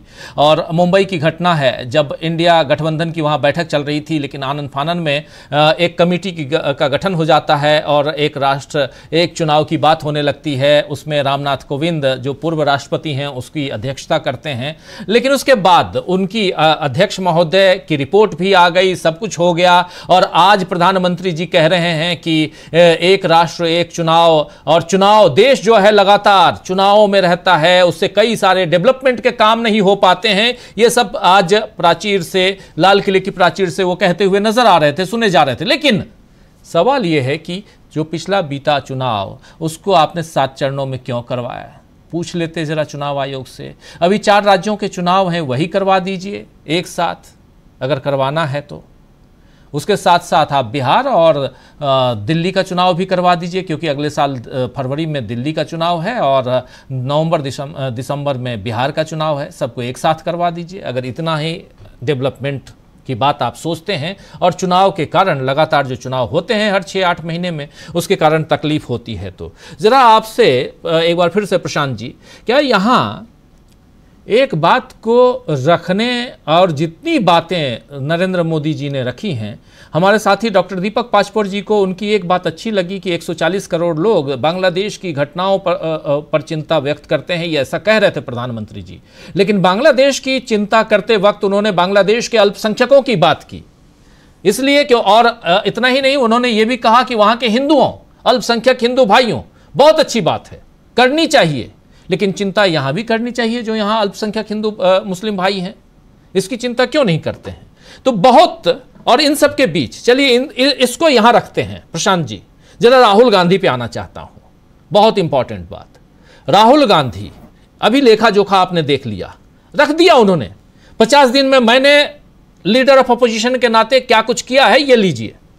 आप मुझे लुटेरा कह रहे हैं, आप अपना वीडियो अपने पास रखिए, सोशल मीडिया पे शेयर कीजिए और अपने भक्तों को खुश कीजिए। 240 पे ऐसे ही आ गए। तो राहुल गांधी यहां क्यों परेशान करते हुए नजर आते हैं नरेंद्र मोदी को? जी राजीव जी, भविष्य की बात करते हैं। देखिए, नरेंद्र मोदी आज अपने पैरों पर चढ़कर लाल किले की सीढ़ियां नहीं चढ़े हैं। नीतीश कुमार और चंद्रबाबू नायडू की बैसाखी के सहारे वो लाल किले की सीढ़ियां चढ़ के गए हैं। तो अब उनके बोलने से कोई फर्क नहीं पड़ता है, वो केवल एक भाषण देने की मशीन है, उसके अलावा वो कुछ नहीं है। वो कोई बिल नहीं पास करवा सकते लोकसभा में जिसको वो चाहते हो, जो जिससे उनकी राजनीति चमकती हो, बिना नीतीश कुमार चंद्रबाबू नायडू के। वो राज्यसभा में कुछ नहीं करवा सकते। अभी हम लोगों ने देख लिया, वक्फ बोर्ड का बिल वो पास नहीं करवा पाए। वो कोई बिल नहीं पास करवा सकते, वो कोई योजना नहीं लॉन्च कर सकते, वो केवल भाषण दे सकते हैं। उनको बीजेपी भाषण देने के लिए खड़ा करेगी लाल किले में, कुतुब मीनार में, यहाँ वहां जहां भी। तो क्या चर्चा करना उनकी? हाँ, राहुल गांधी की जो राजनीति है उस पे देश की निगाह होनी चाहिए, क्योंकि वो भविष्य है। और राहुल गांधी बहुत सोचे समझे ढंग से राजनीति कर रहे हैं। याद कीजिए उनका जो वो चक्रव्यूह का डायग्राम बना के लाए, वो एक इंटेलिजेंट राजनीतिक खेल है, राजनीतिक दांव है। जो उन्होंने तस्वीर दिखाई बजट के हलवे की, वो राजनीतिक चाल है, या जिसको कहें कि वो भविष्य के भारत की तस्वीर को बदलने की बात है। राहुल गांधी बहुत स्पष्ट तौर पर मान चुके हैं, और ये बात सच भी है, कि ब्रांड नरेंद्र मोदी नाम की अब कोई चीज नहीं बची है। राहुल गांधी को अगला चुनाव नरेंद्र मोदी से नहीं लड़ना है। नरेंद्र मोदी अगले चुनाव तक इस लायक नहीं बचेंगे कि वो कोई बीजेपी का या एनडीए का चेहरा हो। अभी अगले 3 महीने में विधानसभा के चुनाव के बाद तस्वीर एकदम साफ हो जाएगी। कल चर्चा में कर चुका हूं कि किस तरीके से आरएसएस अब बीजेपी की अध्यक्षता भी जो है इस गुजराती जोड़ी छीनने जा रही है। जी। तो राहुल गांधी अब ब्रांड मोदी को खत्म कर चुके हैं, लोकसभा की वो स्पीच से खत्म कर चुके हैं जो उन्होंने एलओपी के तौर पर, नेता प्रतिपक्ष के तौर पर पहली स्पीच दी थी। वहीं से वो ब्रांड मोदी को खत्म कर चुके हैं। आधा ब्रांड मोदी खत्म हो चुका था 4 जून को, और जो रही सही कसर थी वो राहुल गांधी ने उस स्पीच से खत्म कर दी, उनकी पॉलिटिक्स खत्म कर दी, जब उन्होंने खड़े होकर ये कह दिया कि नरेंद्र मोदी सारे हिंदू नहीं है, आरएसएस सारे हिंदू नहीं है, बीजेपी सारे हिंदू नहीं है। अब राहुल गांधी की राजनीति के 2 हिस्से हैं। एक हिस्सा है कि वो आरएसएस से वैचारिक लड़ाई लड़ना और जीतना चाहते हैं, ये इंपॉर्टेंट बात है। अब राहुल गांधी के लिए नरेंद्र मोदी निशाना नहीं है। नरेंद्र मोदी के लिए राहुल गांधी निशाना है कि 5वीं सीट पर बैठा दो, 6ठी सीट पर बैठा दो, ये पोस्टर निकलवा दो ट्विटर पे, ये फेसबुक पे लिखवा दो, ये मोदी साहब के लिए बचा है। राहुल गांधी के लिए अब नरेंद्र मोदी कुछ नहीं बचे। राहुल गांधी की लड़ाई आरएसएस की विचारधारा से है, और दूसरा जो उनका अगला कदम है वो है जातिवाद जनगणना, इंक्लूसिव पॉलिटिक्स और नए तरीके की अर्थनीतियां, जो कि प्रोडक्शन बेस्ड इकोनॉमी को आगे बढ़ाने की बात। इन 2-3 चीजों पर राहुल गांधी आगे बढ़ रहे हैं। और तीसरी एक इम्पॉर्टेंट जो ग्लोबल कम्युनिटी के लिए है कि चाइना को काउंटर करने का एक 360 डिग्री प्लान, उसको इकोनॉमी में, उसको इंटरनेशनल इन्फ्लुएंस में और उसको सीमाओं पर, ये 3 फ्रंट पे चाइना को कैसे काउंटर किया जाए। तो राहुल गांधी की भविष्य की योजनाओं में नरेंद्र मोदी कहीं फिक्र ही नहीं करते। यानी अगर राहुल गांधी वो अपने घर में या दफ्तर में व्हाइट बोर्ड पे कोई एक योजना बनाते होंगे, ड्राइंग बनाते होंगे कि भविष्य में किसको किसको आगे हमको नीचे करना, ऊपर करना, उसमें नरेंद्र मोदी का फोटो कहीं नहीं है। नरेंद्र मोदी ने कल्पना कर रखी है इनको 5वीं सीट पर बैठा दो, पोस्टर इशू कर दो। राहुल गांधी की योजना में अब नरेंद्र मोदी नहीं है, उनको ब्रांड मोदी को राहुल गांधी खत्म कर चुके हैं। अब उनको 2-3 चीजें जो मैं बता चुका हूं उसी पे वो कॉन्सेंट्रेट कर रहे हैं। राजीव जी, बिल्कुल सही आप कह रहे हैं। 2-3 चीजें बहुत महत्वपूर्ण जिस पर वो कॉन्सेंट्रेट कर रहे हैं, जैसे प्रशांत टंडन जी बता रहे थे, नरेंद्र मोदी और बनाम राहुल गांधी कैसे बाजी मारते हुए नजर आते हैं, ये यहाँ हम समझने की कोशिश कर रहे हैं और इस कार्यक्रम को आगे बढ़ा रहे हैं। जरा आना चाहता हूँ धनंजय जी के पास। धनंजय जी को जरा स्क्रीन पर ले आइए, उनसे भी समझूं कि कैसे यहाँ चुनौती पेश करते हुए राहुल गांधी उन तमाम मसलों पे, जिन जिन चीज़ों पे नरेंद्र मोदी आगे अब बोलने तक के लिए तैयार नहीं है। जाति आधारित जनगणना तो छोड़िए, देश में जनगणना की बात तक नहीं हो रही आज की तारीख में। क्यों नहीं हो रही है? क्या जनगणना जरूरी नहीं है? आरक्षण से लेकर तमाम बातों पर, और ऐसे भी आप 140 करोड़, 144 करोड़ या 142 करोड़ कैसे कह दे रहे हैं? क्या आपको, हमको ये जानने का अधिकार नहीं है कि 2011 के बाद देश की जनसंख्या कितनी है? आप किस आधार पे कह दे रहे हैं कि एक कम्युनिटी के लोग जो हैं वो ज्यादा बच्चे पैदा कर रहे हैं, एक कम्युनिटी के कम कर रहे हैं? और आपके ही आंकड़े जो हैं परिवार नियोजन वाले या बाकी ऐसे आंकड़े, उन आंकड़ों को भी आप झुठला देते हैं, जबकि वो आंकड़े कुछ और कह रहे हैं। धनंजय जी,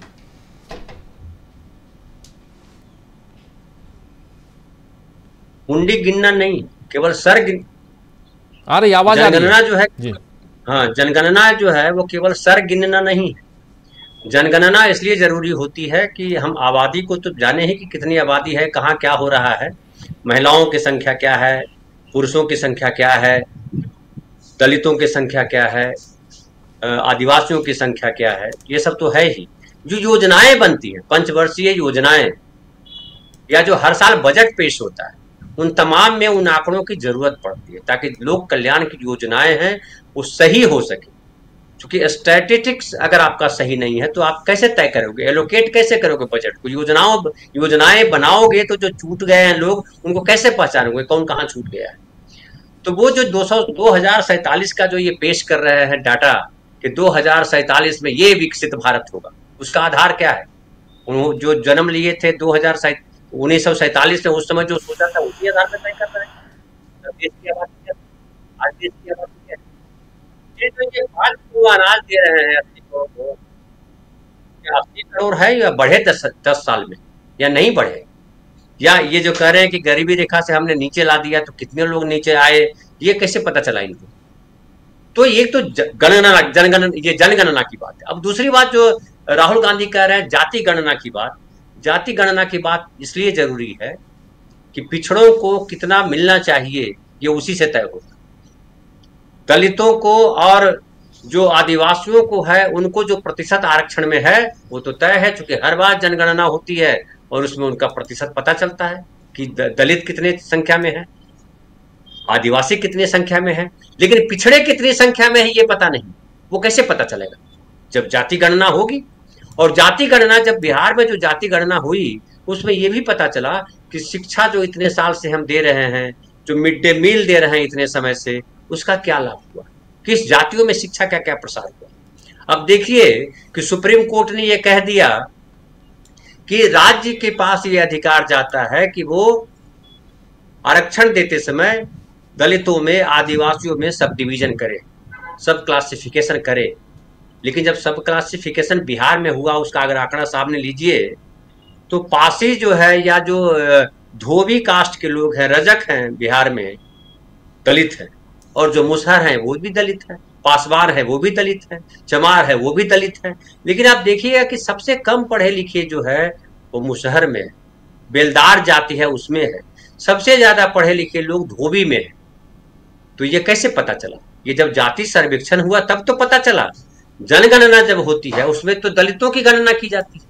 तो अगर क्लासिफिकेशन भी करना चाहते हैं, जो बीजेपी के लिए बड़ा एजेंडा में है कि क्लासिफिकेशन कर दो ताकि जातियों में भी भेद पैदा हो जाए, दलितों में भेद पैदा हो जाए। अभी तो दलित के नेता कौन, तो दलित के नेता मायावती या दलित के नेता फलाना, दलित के नेता खड़गे, ऐसा आ जाते हैं। अब उसमें भी बांट दो कि ये जो है पासी है, ये धोबी है, ये फलाना है, कर दीजिए, अच्छी बात है। लेकिन ये तो पता चले कि शिक्षा जो है उन तक क्यों नहीं पहुंची।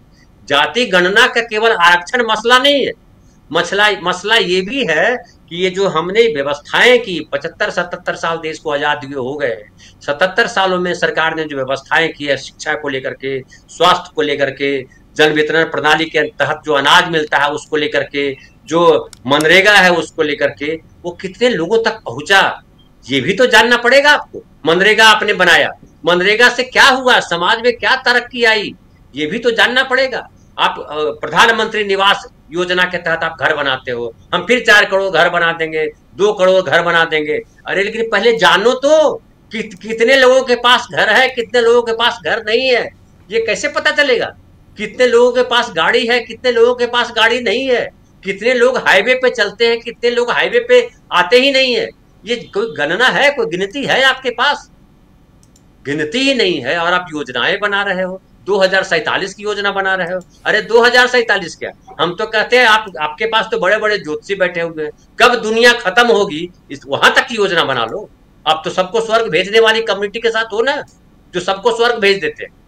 सब जो है परलोक, ये लोग छोड़ो, परलोक में जगह ले लो, आप तो उस कम्युनिटी के समर्थक हैं। तो प्रधानमंत्री जो कह रहे हैं उसका कोई आधार नहीं, ये गप करते हैं, व्हाट्सएप यूनिवर्सिटी पे चलते हैं। और किसी देश का प्रधानमंत्री अगर व्हाट्सएप यूनिवर्सिटी पे चले, आप याद कीजिए इन्होंने क्या कहा था। इन्होंने कहा था विदेश जाकर के हमारे यहाँ हर सप्ताह यूनिवर्सिटी बनती, हर सप्ताह IIM बनाते हैं। किधर बनाते हैं, कहाँ IIT बना दिया, कहाँ मेडिकल कॉलेज बना दिया। अभी आप कह रहे हैं कि 75,000 सीटें मेडिकल में हम क्रिएट करेंगे 5 साल। अरे तो लगे हाथ ये भी बताते हैं कि 10 साल में कितना क्रिएट किया है, तभी तो हम लोग अनुमान लगा पाते हैं आप कर पाएंगे कि नहीं कर पाएंगे। 10 साल में अगर आपने 1.5 लाख सीटें बनाई होती तब तो 75,000 बनता ना अगले 5 साल में। क्या 1.5 लाख सीटें आपने मेडिकल में तैयार की? आप खाली गप करते हो। अरे गप का आधार दो भाई, 11 साल हो गए, 10 साल में जनगणना होती है वो नहीं किया। क्या कर रहे हो आप? कहीं स्टैंड करोगे, कहीं आंकड़ा दोगे? आप आंकड़ा को ही नहीं जानते हो तो कैसे सरकार चलाओगे? कहाँ इतिहास में दर्ज हो गया? इतिहास जो है उसमें भी आंकड़ों का जिक्र होता है, बिना आंकड़ों के इतिहास नहीं होता है। बिना आंकड़ों के अगर भविष्य की योजनाएं नहीं बनती है तो बिना आंकड़ों के इतिहास भी नहीं होता। ये लिखा जाएगा कि नरेंद्र मोदी के सरकार में कितने IIM बने, कितने IIT बने, कितने लोगों का उत्थान हुआ, ये तो आंकड़ा बनेगा ही। आप नहीं बनाइएगा, कल कोई आएगा, कल कोई बना देगा आपको आंकड़ा। लेकिन हर जगह आंकड़ा इसलिए गुम करते हैं कि आंकड़ों में फ्लॉप है, गणित इनको नहीं आता, लफाजी करने आती है, ये दिक्कत है। जी बिल्कुल बिल्कुल। नरेंद्र मोदी बनाम राहुल गांधी, और आज इसकी चर्चा इसलिए क्योंकि आज 15 अगस्त है और राहुल गांधी को 5वीं पंक्ति में बैठाया गया।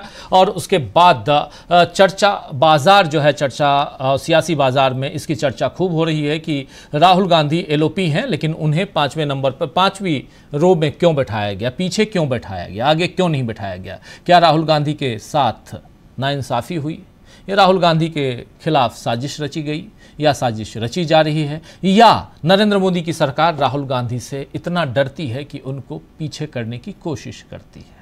ये बहुत सारे सवाल, और इन सवालों का जवाब अलग अलग ढंग से अलग अलग मंचों से आप सुन सकते हैं, देख सकते हैं। यहाँ भी हम चर्चा ऐसे बहुत सारे सवालों का कर रहे हैं, लेकिन उसके साथ साथ चाहे सिविल कोड की बात हो, उसमें कम्युनल लगाइए या उसमें सेकुलर लगाइए। नरेंद्र मोदी पिछले 75 साल से इसे कम्युनल देखते आए, अब सेकुलर करने की कोशिश कर रहे हैं।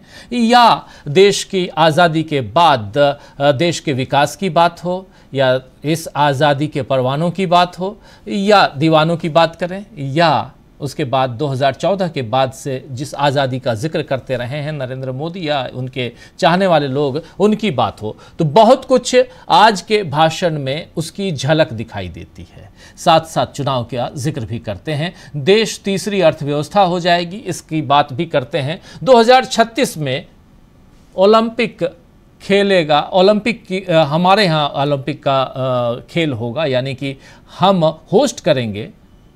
ये सारी बातें करते हैं नरेंद्र मोदी, लेकिन विपक्षी दलों से इतनी नफरत क्यों नरेंद्र मोदी को? ये सवाल बहुत गंभीर है।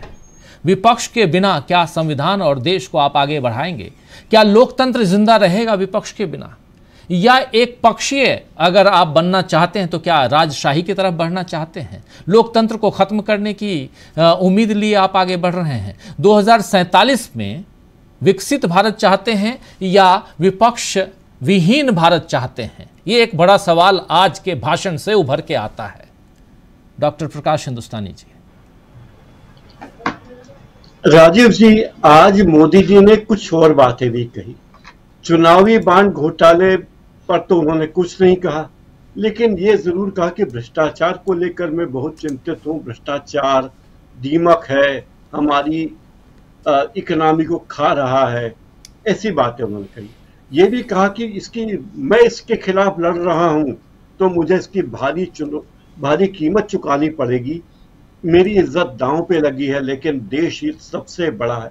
यानी यहाँ चुनावी बांड घोटाले पर वे कुछ बोलने को तैयार नहीं है, ईडी के घोटाले पर वो कुछ बोलने को तैयार नहीं, लेकिन वो वही मुद्दे घुमा फिरा कर फिर ले आते हैं।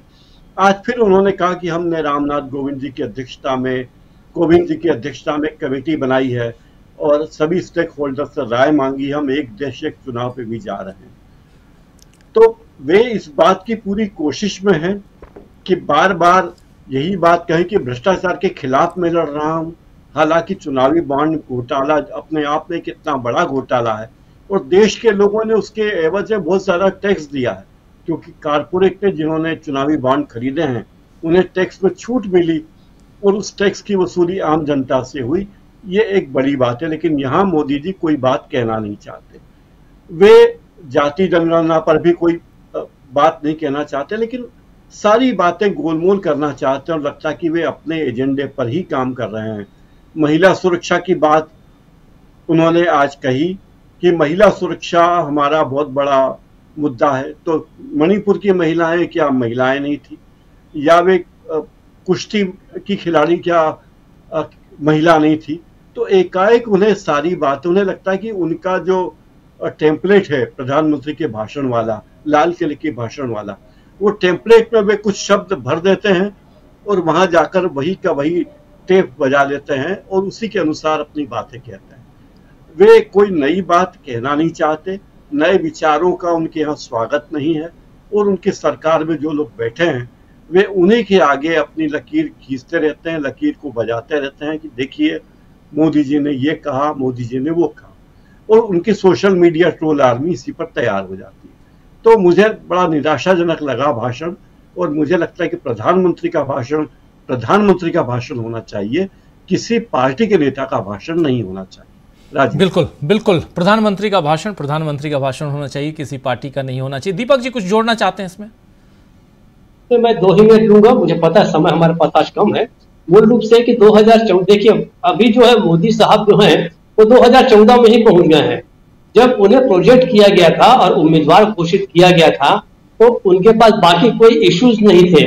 जो इश्यूज थे वो सब कहीं बुहाई बातें थी कि भ्रष्टाचार बहुत है वगैरह वगैरह, जो है तो मनमोहन सिंह के कार्यकाल के दौरान लगाए गए थे। जो मोदी जो थे वो अपनी व्यक्तिगत छवि के रूप में वो प्लांट किए गए थे। बताया गया था कि गुजरात मॉडल है इनका और ये बहुत बड़े सब चीजों का, ये समस्याओं का इनके पास हल है वगैरह वगैरह। अभी जिस समय तीसरी बार जब वो लोकसभा का चुनाव हुआ और प्रधानमंत्री बने तो उनकी भाषा में थोड़ा परिवर्तन आया था। उन्होंने मैं बीजेपी कहना छोड़ दिया था, वो एनडीए का उल्लेख करने लग गए थे और वो कहने लग गए थे कि हमारी सरकार और एनडीए की सरकार। फिर उन्होंने अपने जो उनके समर्थक हैं उनसे कहा कि मेरा नाम जो है परिवार से अपने हटा दीजिए, आप लोग परिवार, मोदी का परिवार वाला जो मामला है उसको भी हटा दीजिए। लेकिन छवि का इतना बड़ा क्राइसिस है, उनकी इमेज क्राइसिस इतनी जबरदस्त हो गई है राहुल गांधी के कारण कि आज उन्हें फिर से मैं पर आना पड़ा कि मेरी प्रतिष्ठा, मेरी इज्जत दांव पे है। तो इसका मतलब है कि अकेले आप ही जो हैं वो भ्रष्टाचारी नहीं हैं, और बाकी जितने लोग हैं इंक्लूडिंग आपकी अपनी पार्टी के। अरे भाई, अगर भ्रष्टाचार से लड़ रही तो आपकी पूरी पार्टी नहीं लड़ रही क्या? आप क्या अकेले लड़ रहे हैं? तो आपको थोड़ा क्लियर करना चाहिए कि हमारी पूरी पार्टी लड़ रही है। और अगर पूरी पार्टी लड़ रही है तो एनडीए के बाकी सदस्य कहाँ गए? क्या बाकी सदस्य जो हैं वो भ्रष्टाचार के खिलाफ लड़ाई नहीं लड़ रहे हैं? तो फिर से मैं से हम और हम से मैं पे आ गए हैं मोदी जी। ये उनकी असली परेशानी की सबब हो सकता है। और अब उनके छवि का जो टकराव है, जो तुलना है, वो राहुल गांधी के साथ होने जा रही है। इसलिए मुझे ऐसा लगता है कि मोदी जी की जो परेशानी है वो आज के भाषण में सीधे सीधे छलकी है। राजीव, बिल्कुल बिल्कुल, आज का भाषण नरेंद्र मोदी का भाषण, लेकिन उसकी चर्चा इसलिए क्योंकि एक चर्चा पॉजिटिव होती है, एक चर्चा निगेटिव होती है। आज निगेटिव चर्चा ज़्यादा हो रही है। क्यों हो रही है? अभी हम लोग पिछले 1.5 घंटे से इस पे चर्चा कर रहे थे, ज़रा आप भी सोचिएगा। इस कार्यक्रम को समाप्त करने की इजाज़त चाहता हूं। बहुत बहुत शुक्रिया अदा करता हूं आप तमाम साथियों का, डॉक्टर प्रकाश हिंदुस्तानी जी, डॉक्टर दीपक पाचपोर जी, धनंजय जी, प्रशांत टंडन जी, अमलेंदु उपाध्याय जी, आप सबका बहुत बहुत शुक्रिया, बहुत धन्यवाद। आप तमाम साथी जो हमारे साथ बने हुए हैं, आप सबका भी बहुत बहुत शुक्रिया अदा करता हूँ। 15 अगस्त की शुभकामनाएँ, जश्न आज़ादी मुबारक हो आप सबको। लेकिन साथ साथ आप ये ज़रा सोचिए कि कितने आज़ाद हैं आप। क्या आपकी आज़ादी पूरी है? क्या आप अपने जीवन को जिस मुकाम पर ले जाना चाहते हैं ले जा पाए हैं अभी तक? क्या हमारे देश में सब कुछ जैसा चाहते थे, जैसा हमारे पूर्वज चाहते थे, वैसा ही हो रहा है, या उसमें कुछ विघ्न है, बाधाएं हैं? ये सारी बातें सोचने की है।